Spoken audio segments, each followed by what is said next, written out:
Ramzan মুবাৰক guys নতুন কাম চলি আছে এফালে ইফতাৰ বনাই আছোঁ চিকেন আৰু দাইলৰ পকৰি ইফতাৰ ৰেডি চিকেন ৰোল পৰাঠা বুটৰ ভাজি দালি আনিছোঁ কিচেনটো উলিয়াই দিছো ধুনীয়াকে বেডৰুম তাৰ বিনিময়ত আমাক ৫,০০০ টকা দিছে আৰু খোৱা বোৱা খালে পৰি যাব হাঁহৰ পৰা ধৰি লোকেল কুকুৰা ৰজনীগন্ধা খোৱালে বহে মৰমত কেনেকুৱা জিলিকি পকাই আজকে এনেকুৱা ৰুম মই ফাৰ্ষ্ট আৰু নাই চিনাকি কৰি হাফিজা কোটে ৰুমটোৰ ৱালত এবাৰ পুটিং কটা হৈ গ'ল আৰু শুকাবলৈ দিছে নেক্সট আৰু ওলাই আহিছে বাহিৰৰ বাৰাণ্ডা চাৰিওফালে এনেকৈ পুটিং লগাই দিছে ৱালত আৰু এনেকৈ হোৱাইট হ'লে ভাল লাগে এইফালে নতুন টয়লেটো বনাই আছে এটা এইফালে ভাইটিহঁতো লাগি আছে কামত আৰু ৰুমটোত এতিয়া দুবাৰ মাৰি দিছে ফাইনেল এতিয়াহে ভাল লাগিছে টুপি আছে দেই মোৰ টকলা বুলি নাভাবিব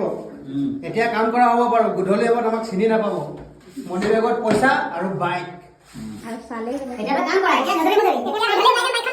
হাঁহি ধেমালি কৰি ৰুমটো কমপ্লিট হ'ল আজিলৈ হ'ব